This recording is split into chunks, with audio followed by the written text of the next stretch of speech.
Paths of Glory starts out in 1916, just at the heart of the First World War. France and Germany at this point have been fighting continuously between barricaded trenches that stretch from Switzerland to the English Channel.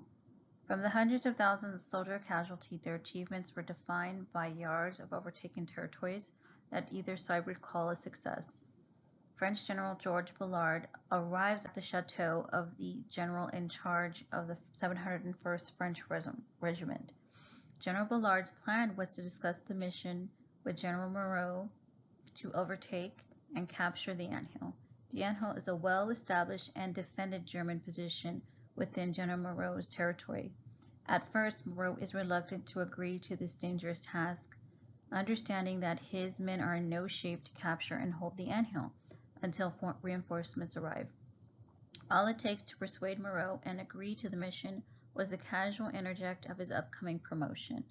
The previously mentioned Minsk condition is no longer valid, and General Bullard is triumphant in his schemed endeavor. General Moreau is then off to the 701st trenches to speak to the commander in charge, Colonel Dax, regarding the plans for the Anthill. Dax is a well-groomed officer who follows orders, and he shows clear reluctance for the plans to move on the Anthill. But eventually, a well-groomed soldier always follows orders.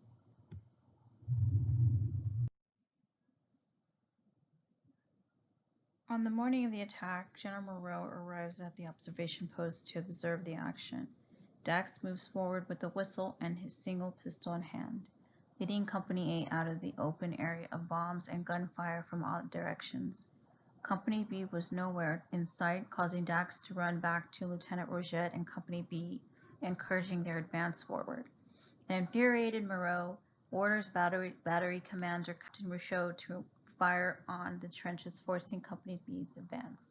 Captain Rousseau refuses to fire upon his own men. Dax was unsuccessful to entice the men to move forward into the bullet-heavy area of no man's land. The advance on the Anthill was an unsuccessful suicide mission. The next morning, after several proposed plans to punish the regiment for the unsuccessful mission, it was decided to select a single soldier from all three companies to stand trial for cowardice. Dax immediately offers to defend the soldiers selected for trial, which General Bullard agrees to. 3 men are selected by their company's commanding officer, Private Arnaud, Paris, and Private Perot. Colonel Dax had no time to prepare for the hearing. He wasn't allowed to show evidence, and a formal indictment was never written. During the trial, Dax tries his best to show how each man showed courage under dangerous conditions. The men were eventually found guilty of cowardice, and they were set to die by firing squad the next day. At dawn the next morning, all men were shot as planned.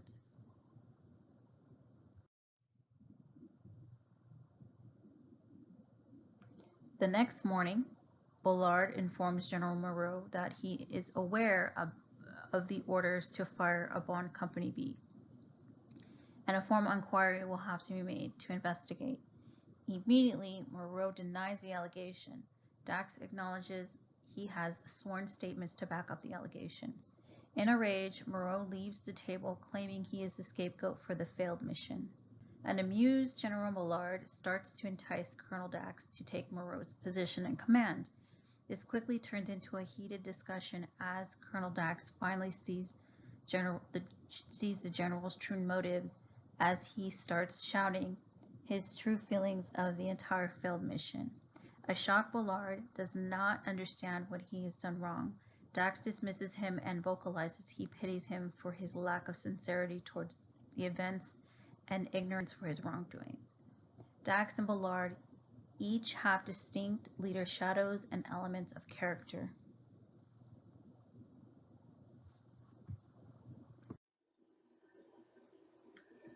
Shadows of leadership.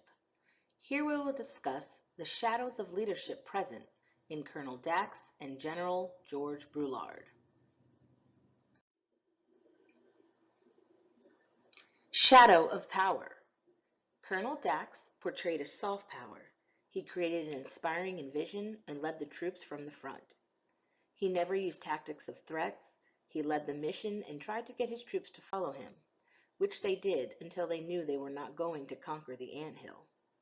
He built positive relationships with his subordinates and had a connection with them that the generals did not.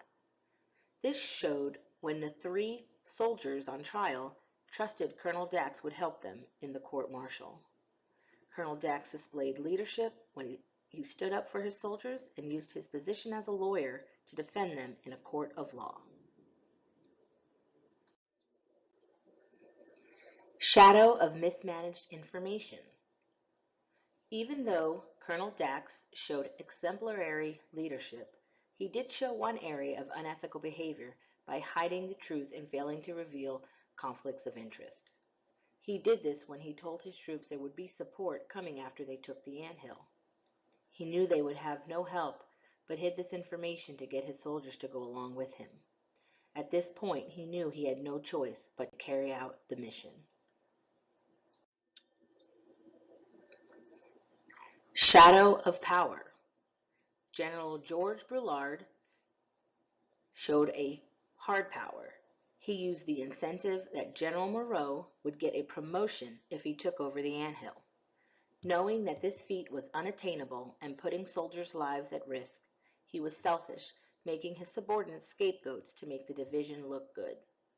General Bullard portrayed blatant disregard for what General Moreau was originally trying to tell him, how it was impossible to take over the anthill. Both generals used their power to get others to do what they wanted for the portrayed sense of glory.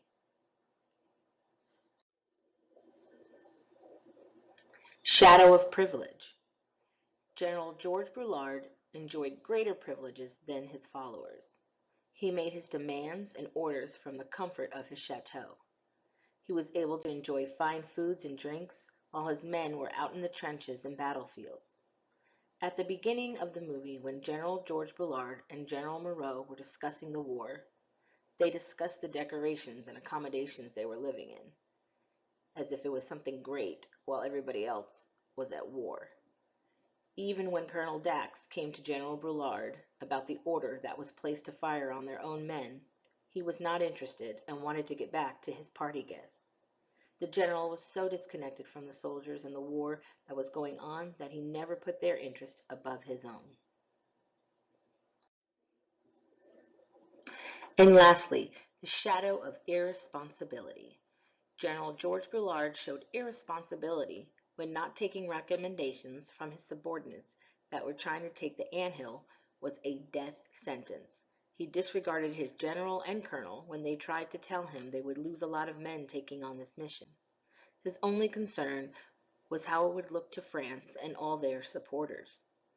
General Bullard at first does nothing when he learns of General Moreau's attempted strike on his own French soldiers.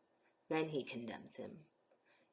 He then makes it apparent that he has no remorse for the soldiers that were killed and only held General Moreau responsible so it would look good in the eye of public opinion. According to Johnson, leaders act irresponsibly when they fail to make reasonable efforts to prevent misdeeds on the part of their followers, ignore or deny ethical problems, don't shoulder responsibility for the consequences of their directives, deny their duties to followers, or try to deflect blame onto others. The ethical climate of the 701st Regiment and Headquarters. The ethical climate that existed in the regiment headquarters and sector headquarters was much of the same, unhealthy. How they both arrived there were derived from the same shortcomings that sparked at the highest level and trickled down to the lowest level. Meet at 3 o'clock tomorrow afternoon. If those little sweethearts won't face German bullets, they'll face French ones.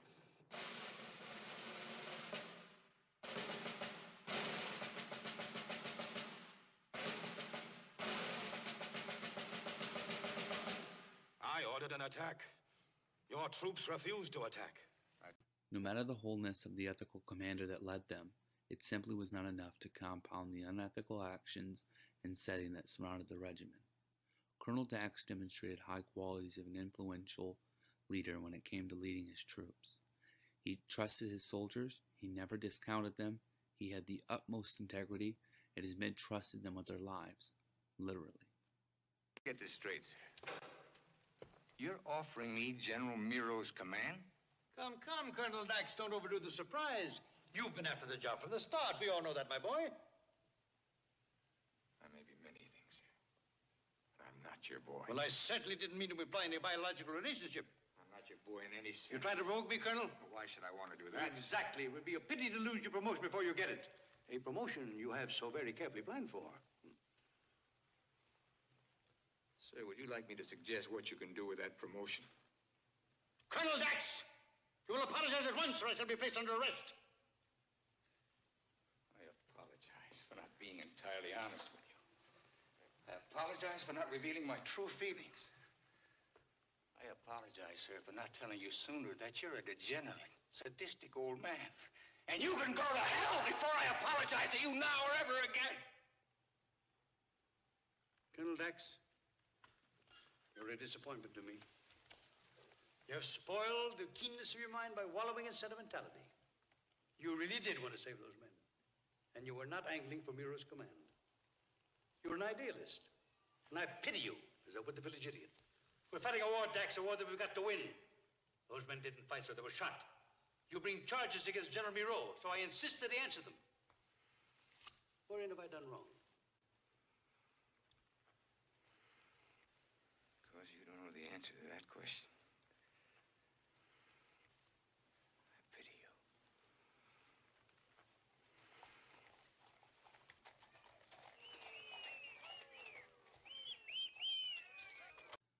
Unfortunately, General Brulard did not set the same precedence. The structural reinforcement was too great and casted a shadow over the entire command. He himself did not operate in ethical fashion. He lacked integrity and did not listen to his subordinates. When General Brulard disregarded one of his general officers' advice and instead dangled a promotion upon delivery, no matter the cost of men, he truly set the stage for an unhealthy ethical climate.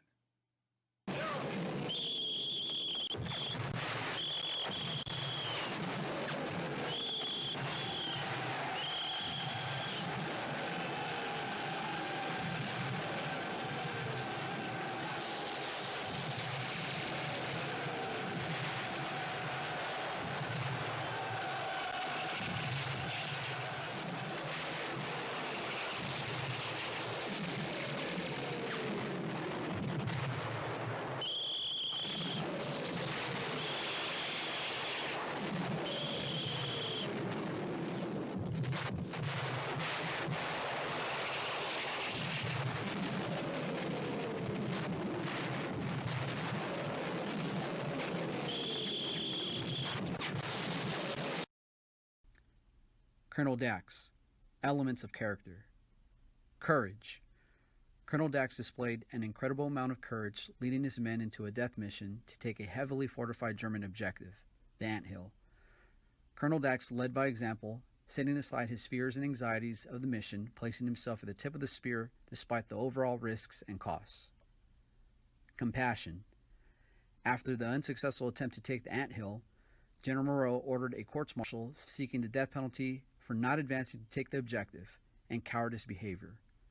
Colonel Dax was advocating for his men and trying to make clear to both generals that his men didn't attack the objective because they were acting cowardly, but more importantly, because it was an unachievable objective. Colonel Dax displayed compassion for his men by pleading to the generals to set an example with him and not his men, since he was the officer in charge of leading his men on an unsuccessful attack. After tomorrow. That comes pretty close to being ridiculous, don't you think? I don't imagine I'd be here if I really thought that. Paul, if there's one man in this army who can do this for me, it's you. It's out of the question, George. Absolutely out of the question. My division was cut to pieces. What's left of it is in no position to even hold the anthill, let alone take it. I'm sorry, but that's the truth. Well, Paul, there was something else I wanted to tell you. However, I'm sure that you'll misunderstand my motives in mentioning it. What was it? No, you'll be bound to misunderstand. However, as your friend, maybe I should tell you. What are you trying to say, George? Paul, talk around headquarters is that you are being considered for the 12th Corps. The 12th Corps? Yes, and with that another star. Now I've pushed it all I can. 12th Corps needs a fighting general, and you're... General George Broward. Absent elements of character. Integrity. General Broward disregarded the recommendations given by his ground commander, General Moreau, to take the anthill. Instead of heeding the advice of his ground commander, knowing the division was depleted, he dangled a promotion to entice and motivate General Moreau to execute an unattainable mission. According to Johnson 2020, lack of integrity amongst leadership creates distrust and cynicism. This spreads throughout an organization and creates inconsistent rules, behaviors, blaming, and unjust rewards. Justice. Following the trial of the condemned prisoners, Colonel Dax met with General Broward to address the injustice of the three men, and General Moreau's unethical order to drop ordnance on his own men. General Broward was accepting of taking the lives of the three men for an act they didn't commit, but hesitant of General Moreau's repeated order to kill his own men. Johnson 2020 explains that justice covers two factors. 1, a sense of obligation, and 2, fair and equal treatment of others. General Broward failed to show justice with this entire situation, knowing the mission was impossible and lives were at stake, putting his personal accolades ahead of the entire unit. In the Paths of Glory film, we see characters of various traits, morals, motives, and leadership styles. The movie displays very contrasting leadership styles and moral backgrounds, as what we see with Colonel Dax and General Broward. We see Colonel Dax do all he can to protect his men and aid his men, even putting his own life at risk. We see General Broward use his position and leadership and leverage to promise a promotion for an impossible task. This, as we saw in the film, unleashes a series of unethical and unfortunate events. In the film, we saw that attitudes and actions create the environment and also influence the decisions of others. Ethics is at the heart of leadership. The film's characters and the events that conspired solidifies the importance of moral action, ethical leadership, and addressing shadows to prevent future repercussions. With this, a better moral environment is created that fosters growth, community, productivity, and success.